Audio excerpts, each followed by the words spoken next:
Hola, bienvenidos, bienvenidas. Bueno, en este video vamos a ampliar un poco, vamos a contextualizar la temática de movimientos y figuras. Y me gustaría comenzar por conversar entendiendo por qué estos conceptos están en la materia teoría 2 y por qué son importantes.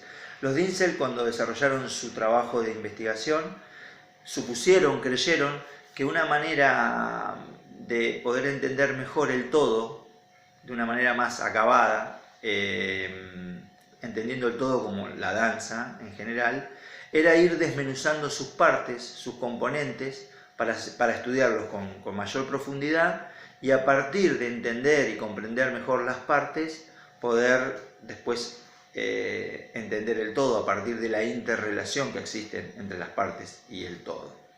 Ellos al tango lo estudiaron desde distintas perspectivas, desde la filosófica, desde la mecánica, desde la técnica, desde la histórica, y a su vez específicamente lo que es la estructura de la composición de movimientos y cómo se estructuró eso a lo largo de la historia del tango, también lo fueron desmenuzando en partes. Ustedes ya tienen en los textos la clasificación, la definición de movimiento, de figura y sus distintas clasificaciones. No voy a ahondar tanto en eso porque ya está ahí en el texto. Pero se me ocurre hacer como un viaje lineal referido a las conciencias que un danzarín de tango puede desarrollar con respecto a movimientos y figuras, yendo desde lo micro a lo macro. Entonces pensaba que lo mínimo que existe es la quietud, el no movimiento, que en el tango se valora, que se acepta hasta como elemento coreográfico y que sería la ausencia de movimiento. Si partimos de la quietud, de la ausencia de movimiento, el primer elemento, la unidad de pensamiento que existe después de la quietud sería un movimiento o el movimiento, que es en lo mínimo en lo que un danzante puede pensar a la hora de la estructura de la danza. Y ese movimiento puede ser de un segmento del cuerpo, como puede ser un brazo, una pierna o hasta un hombro o la cabeza, y puede ser también un movimiento que genere un desplazamiento en el espacio. Ahí es donde viene la separación entre movimientos puros e impuros. Luego también vienen los movimientos calificados, que son aquellos que tienen la posibilidad de ser justamente calificados a partir de la dirección, de la velocidad o de la amplitud, y que ya requiere de un dominio importante de la estructura. Después los Dinsel hablan de movimiento con calibre y toman la palabra de calibre de la disciplina de la armamentística, porque el calibre de un arma es la extrema precisión, tiene una extrema precisión en la medida del diámetro del caño en donde va a viajar esa bala, y es necesaria que sea exactamente, milimétricamente exacta. No puede haber una diferencia de milímetros entre el calibre que refiere de un arma y la bala que pertenece a ese arma. Entonces, desde esa necesidad de extrema precisión que requiere la palabra calibre en la armamentística, es que ellos la tomaron para el movimiento. Ahí planteaban que los movimientos, no solamente en el tango, sino también en otras disciplinas, se requiere esa extrema precisión. ¿Y por qué en el tango? Bueno, porque es una danza de improvisación y los espacios que nosotros vamos desarrollando los vamos ocupando de manera improvisada y necesitamos la exactitud, y también porque los espacios entre los integrantes de la pareja requieren en el accionar de la danza una extrema exactitud. Por ejemplo, para hacer ganchos, para hacer sacadas, para hacer barridas.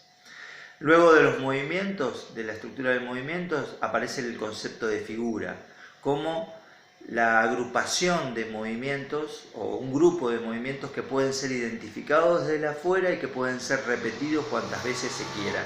¿Por qué refiere esta definición? Bueno, porque suponemos que en la danza, en sus orígenes fue una danza de improvisación, donde los primeros que danzaban no estaban pensando en estructuras, sino que simplemente se comunicaban y jugaban de manera creativa y lúdica y sin tener una estructura mental de qué cosas estaban haciendo, por lo menos con anterioridad. Es decir, no estaban pensando en elementos previamente aprendidos. La posición del abrazo y además la limitación que la misma comunidad realiza de lo que se acepta como bien bailado o perteneciente a la danza del tango, generó que los movimientos que se realizan en esa disciplina no sean infinitos, aun cuando no sean estructurados y esquematizados con la anterioridad.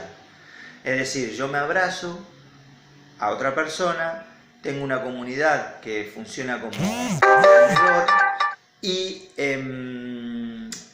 los movimientos que se pueden hacer, aunque yo no los tenga que pensar y no los haya aprendido antes, no van a ser de carácter infinito, no se puede hacer de todo. A partir de ahí se supone que algunos movimientos han sido más recurrentes y tomaron también por eso se volvieron tradicionales, por decir el 8, por decir, no sé, la media luna. Esos movimientos que esos primeros creadores habrían hecho espontáneamente, algún observador desde afuera tuvo la capacidad de observarlos, de comprenderlos, de aprenderlos y de repetirlos. A ese tipo de movimientos es que dentro del sistema de Insel se le llama figura y que es en general a lo que se le llama figuras en las distintas danzas, ¿no? También. Lo importante que me gustaría simplemente dejar como para terminar es que reflexionemos. Siempre me gusta que planteemos los conceptos que abordamos desde dos puntos de vista, desde el punto de vista de intérprete y desde el punto de vista de su futuro rol de docente. Desde el punto de vista de intérprete, hacer un check, un autoanálisis de cuánto control tengo en mi danza por un lado del movimiento, es decir, de la unidad, si soy consciente de poder moverme desde una unidad, y por otro lado de la cantidad de figuras que forman parte de lo que sería mi repertorio discursivo a la hora de danzar. Luego, en el punto de vista docente, ¿cómo utilizaríamos nosotros o qué pretenderíamos nosotros en el futuro rol docente a la hora de qué pretenderíamos con respecto a nuestros alumnos? Si nosotros utilizamos la figura como fin o podríamos utilizar la figura como medio para poder entrenar determinados movimientos, técnicas.